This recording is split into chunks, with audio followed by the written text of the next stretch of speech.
ओम शांति। अॼु मुले तारीख़ 20/9/2022। मिठा बाप दादा चवनि था, मीठे मीठे ॿार बाप समान पतितनि खे पावन ठाहिण जो पुरुषारत करो। इहे समय ॾाढो वैल्यूएबल आहे, हिन करे व्यर्थ ॻाल्हियुनि में पंहिंजो समय बर्बाद न करो। प्रश्न आहे, बाप ॿारनि जी कंहिं हिक ॻाल्हि ते ॾाढो तरस खाईंदो? उत्तर आहे, कई ॿार आपस में जगमुई करे पंहिंजो समय ॾाढो गवाईंदा आहिनि। घुमण फिरण वेंदा आहिनि त बाप खे यादि करण जे बजाए व्यर्थ चिंतन कंदा आहिनि। बाप खे हिन ॿारनि जे मथां ॾाढो तरस पईंदो आहे। बाबा चईंदा आहिनि, मिठा ॿार हाणे पंहिंजे जीवन सुधारो, व्यर्थ समय न गवायो।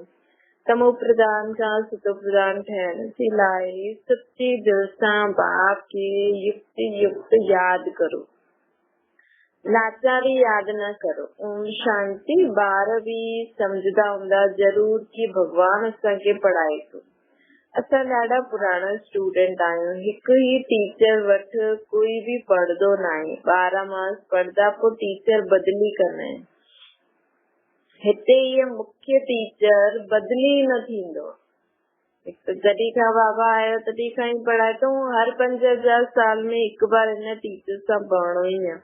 हिते इहे मुख्य टीचर बदिली न थींदो। बाक़ी ॿार त ॾाढा आहिनि राजयुक्त खाइण लाइ।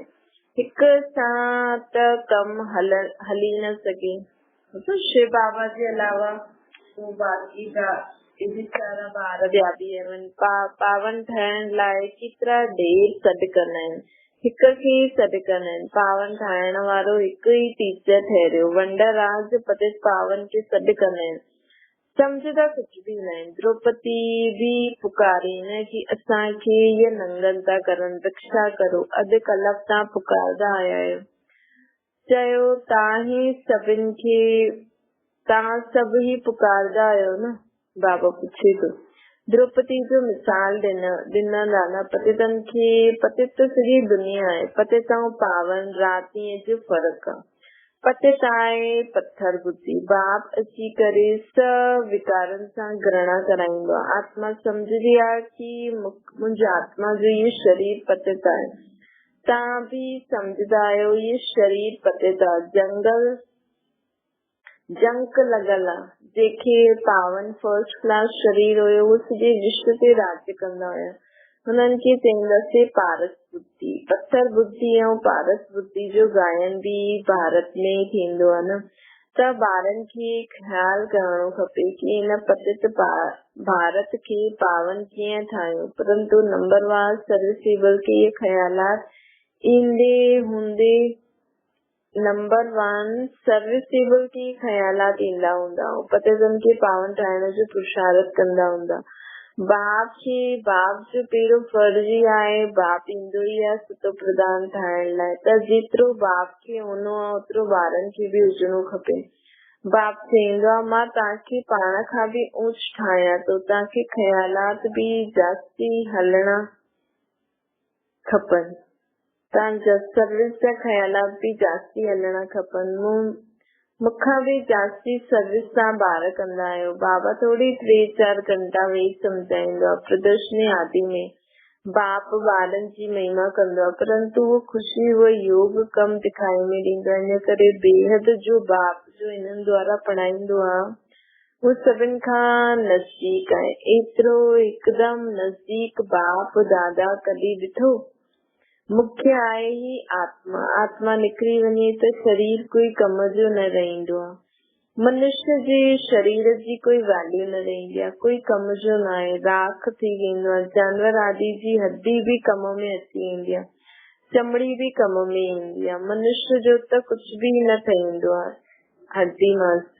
हड्डी पाणी में विझी छॾींदा आहिनि, ख़तम थी वेंदी आहे। हड्डी पाणी में विझी करे ख़तम करे ॾींदा आहिनि। राख बि न यूज़ कंदा आहिनि। निशानियूं बि न रहंदियूं आहिनि। उन्हनि जी निशानी पोइ जंगलनि में पयूं हूंदियूं आहिनि।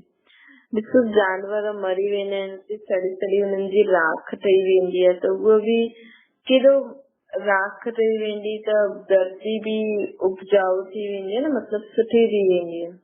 त उन्हनि जी हड्डियूं बि पड़ी पड़ी राख थी वञनि, उहो बि कम में ईंदियूं आहिनि। मनुष्य जो सतयुग खां वठी त्रेता अंत ताईं त मूल्य आहे, देवताऊं आहिनि तॾहिं त पूज्य लाइक आहे, पुठियां पाई जी बि वैल्यू न रहंदी आहे। इन करे चइबो आहे पत्थर बुद्धि भरी डोईंदे रहंदा आहिनि, पैसा आदि जी चिंता रहंदी आहे। उते त बिल्कुलु निश्चिंत आहियूं। बाप चवंदा आहिनि कि तव्हांजी शरीर ॾाढो वैल्यूएबल आहे, ये टाइम भी वैल्यूएबल है, न कि वेस्ट न गवायो, फालतू ॻाल्हियुनि में समय न गवायो। पंहिंजी आत्मा खे यादि जे बल सां सुतो प्रदान ठाहिणो आहे, बाप खे यादि करे। ॿियो कोई उपाय पावन ठाहिण जो आहे ई न।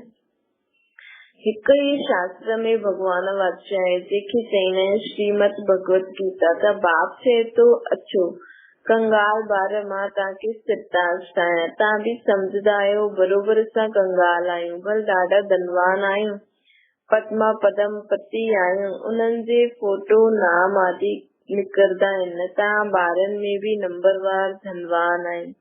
तव्हां चईंदा स्थाई सच्चा धनवान आहे, इहा धन ई साथ ॾींदो आहे न जेको आत्मा खे मिले थो। तव्हांजी अॻियां तव्हांजे अॻियां बाक़ी सभु कंगाल ई आहिनि, बस धन आदि आहे, लेकिन आत्मा जो धन त न आहे न। नाम भल पदमपति आहे, सतगुरु बाबा भी तव्हांजो नाम पदमपति अविनाशी रखियो अथई। तव्हां त स्वर्ग में पदमपति आहियो, उहो त नर्क जा पदमपति आहिनि। नर्क ऐं स्वर्ग त खे तव्हां सम्झंदा आहियो न, वो पत्थर बुद्धि बिल्कुल भी न सम्झंदा आहिनि। अॻियां हली तव्हां वटि ईंदा, जॾहिं विनाश ॾिसंदा तॾहिं सम्झंदा इहे त पुराणी दुनिया जो विनाश थी वेंदो। पोइ चईंदा इहे ब्रह्मा कुमार कुमारियूं त सच चईंदा हुया। अच्छा हाणे छा कंदा?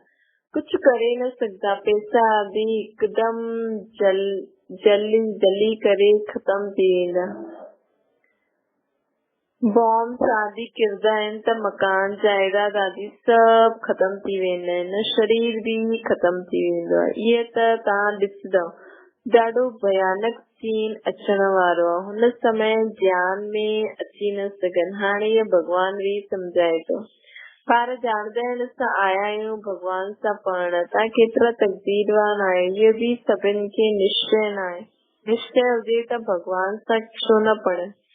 राति ॾींहुं बत्तियूं जगाए करे मर जुर कर कीअं बि करे भोजन न खाई करे भी हिकदमि पढ़ण लॻी वञणो खपे। वाह, इहे त 21 जन्मनि जी कमाई आहे। ॾाढी सुठी रीति पढ़णो खपे। पढ़ाई भी छा आहे, मूंखे आहे ई बाप खे यादि करणु। बाबा खे ॾाढो तरस पईंदो आहे। बाबा ॼाणदा आहिनि ॿार घुमण फिरण वेंदा आहिनि, हिकु भी बाप खे यादि न कंदो आहे। जगमुई ॾाढी कंदा आहिनि। ॿारनि खे त ॾाढो ओनो रहणो खपे, बस टाइम ॾाढो थोरो आहे। भारत केतिरो वॾो आहे, ॾाढी सर्विस आहे।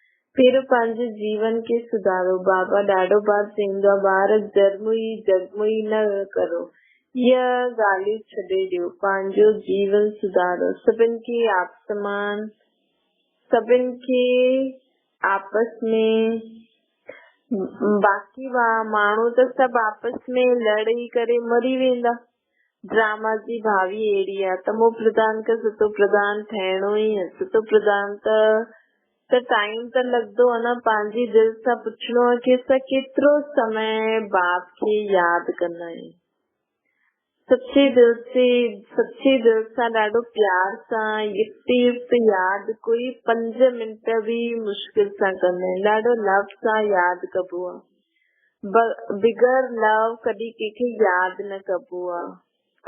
छा बाबा प्रश्न था पुछनि त बाबा खे सिर्फ़ ज्ञान जी बुद्धि सां न, आत्मिक प्रेम सां, लव सां भी यादि करणो। ॾाढा आहिनि जो लाचारी हालत में यादि कंदा आहिनि, लव सां यादि करणु ईंदो ई न आहे उन्हनि खे। नियम अमृत वेलो उथी करे यादि करणो, मुरली पढ़णी आहे, सॼे ॾींहं में भी यादि कंदा, लेकिन लाचारी की नियम लेकिन दिल सां यादि करणो खपे। सच्चे दिल से पोइ साहिब बि राज़ी थींदो आहे। ॾिसो बाबा हिकु ई आवाज़ कंदो आहे, मन मना भवरताज यादि करो त तव्हांजा सभु पाप कटिजी वेंदा।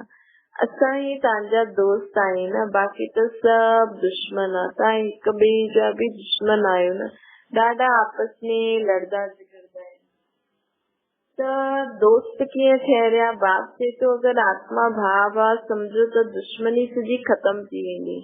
न नक न कन न मुख आहे त दुश्मनी कंहिंसां रखंदा? सभु आत्मा निराकार आहियूं त कोई विकार जी ॻाल्हि ई न थींदी। क्रोध बि त विकार आहे न।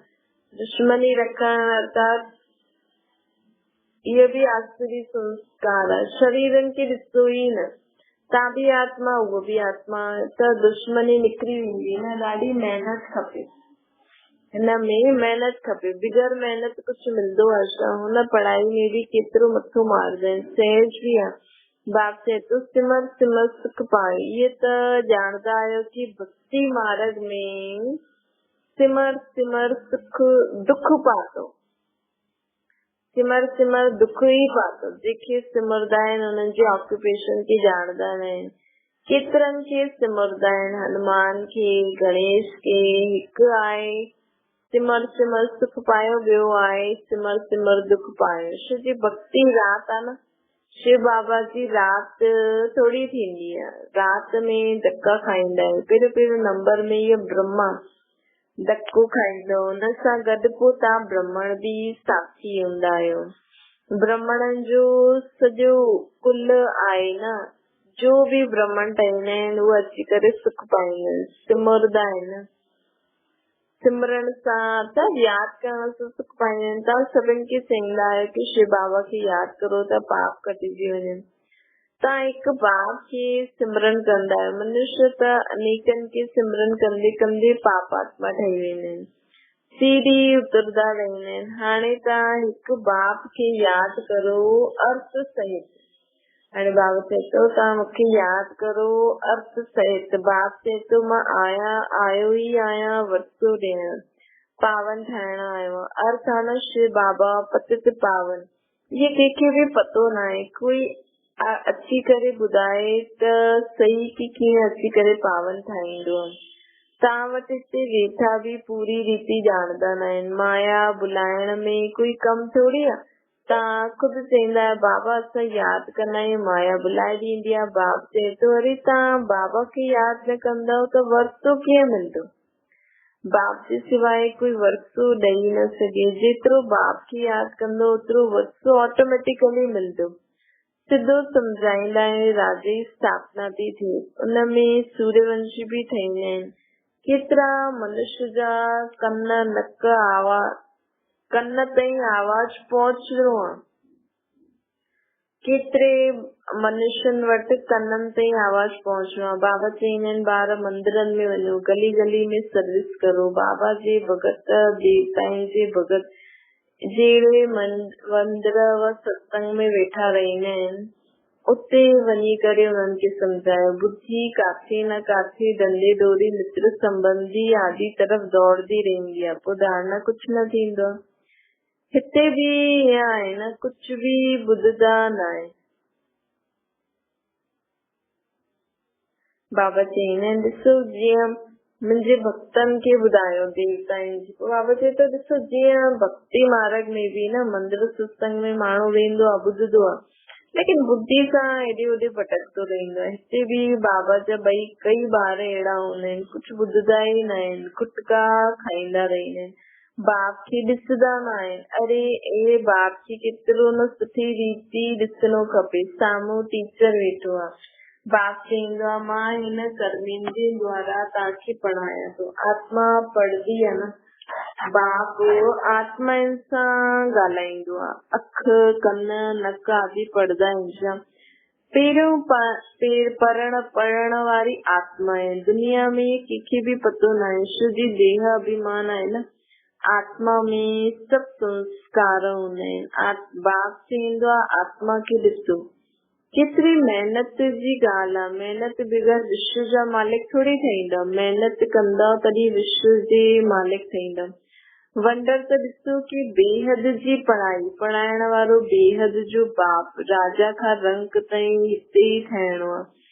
हिन पढ़ाई सां जेतिरो जो पढ़दा पढ़ाईंदा ओतिरो ऊच पद पाईंदा। बाप ईंदो ई आहे पढ़ाइण, पतितनि खां पावन ठाहिण। बाप खे ॾिसंदा ई न आहिनि त छा सम्झणो खपे। पाई पैसे जो पद पाईंदा, नौकर चाकर वञी करे ठहींदा। नौकर चाकर जीअं राजा वटि हूंदा आहिनि उहे प्रजा वटि बि हूंदा आहिनि। चईंदा त ॿिन्हिनि खे नौकर न पिछाड़ी में करे थोरो लिफ्ट मिलंदी। मोचड़ा खाई करे माणी रोटी टुकड़ो मिली वञे त पुरुषार्थ ॾाढो सुठो ई रीति करणो आहे। बाप सां ॾाढो प्यार सां ॿुधणो खपे, पोइ रिपीट करणो खपे। स्कूल में पढ़ंदा आहिनि, पोइ घर में बि अची करे स्कूल जो कमु कंदा आहिनि। हीअं न कि सिर्फ़ घुमंदा फिरदा रहंदा आहिनि। पढ़ाई जो ओनो रहंदो आहे न। हिते त कई आहिनि जो कुझु बि सम्झंदा न आहिनि, बिल्कुलु जीअं पुराणी पत्थर बुद्धि आहे। बावजूद ठही करे अगरि पोइ कड़ी भूल कंदा आहियो त 100 गुणा दंड मिलंदो आहे। त बाप सम्झाईंदा आहिनि, मिठा मिठा ॿार टाइम वेस्ट न करो, ॾाढी भारी मंजिल आहे। कल्प कल्प तव्हांजो अहिड़ो ई पद तव्हांजो ठही वेंदो। हिते तव्हां आया आहियो नरसा श्री नारायण ठहण, नौकर चाकर ठहण थोड़ी आया आहियो। पिछाड़ी में सभिनि खे हिकिड़ी साक्षात्कार थी वेंदो कि असां ये ठहण वारा आहियूं। बुद्धि बि चईंदी आहे जो कंहिंजो कल्याण ई न कंदा उहे छा पद पाईंदा। कोई त रात ॾींहुं ॾाढी सर्विस कंदा, प्रदर्शनी मेले में ॾाढी सर्विस थींदी आहे। बाबा चईंदा आहिनि अहिड़ा सिटी म्यूजियम में चीजूं ठाहियो जो मनुष्य जी दिलि उठे ॾिसण। म्यूजियम ठाहींदा आहिनि त हुनमें कुझु सुठो ठाहियो। सम्झदा कि हिते त जीअं स्वर्ग लॻो पियो आहे। सेंटर्स खे स्वर्ग थोड़ी चईंदासीं। दिन प्रतिदिन बाबा चए तो सेंटर्स खे स्वर्ग थोड़ी चईंदासीं। दिन प्रतिदिन नई ॻाल्हियूं थींदी रहंदियूं आहिनि, चित्र ठाहींदा रहंदा आहिनि, वीचार सागर मंथन थींदो रहंदो आहे।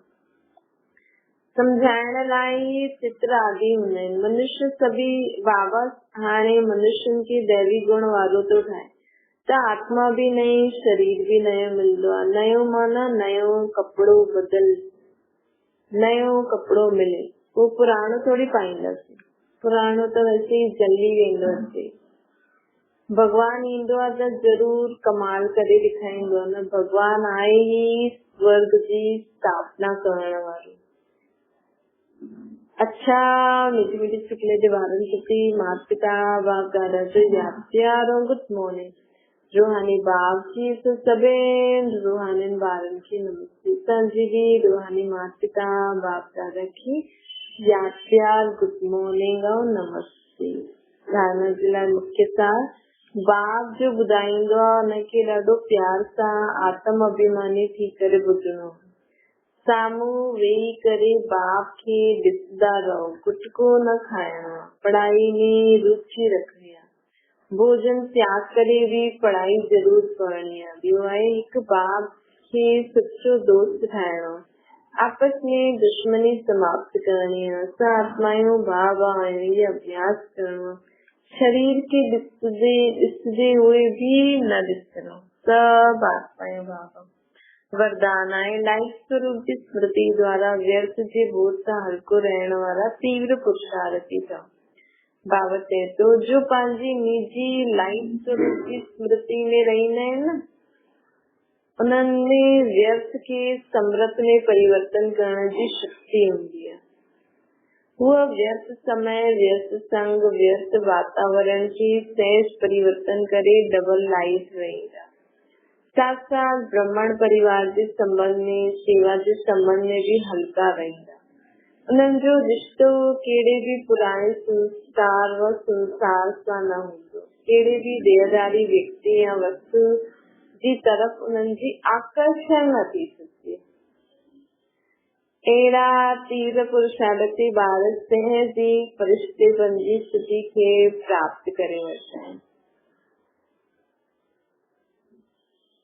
स्लोगन आहे बेफिक्र बादशाह ठहिणो आहे त तन मन धन खे प्रभु समर्पित करे छॾो। अगर तव्हांखे बेफ़िक्र बादशाह ठाहिणो आहे त तन में भी कुछ थिए थो, वैसे तो पहिरियों खां ई तन बाबा खे ॾेई छॾियो, त बि तन में भी कुछ थिए थो, बाबा तव्हांजे तन में कुछ थिए थो, बाबा तव्हांजे मन में कुछ अहिड़ा वीचार था, बाबा तव्हांजी भंडारी में धन की कमी थी वई, तुंहिंजो कंदासीं न त सदा ही बेफ़िक्र बादशाह रहंदासीं। ओम शांति। सब तुंहिंजो बेफ़िक्र बादशाह। ओम शांति।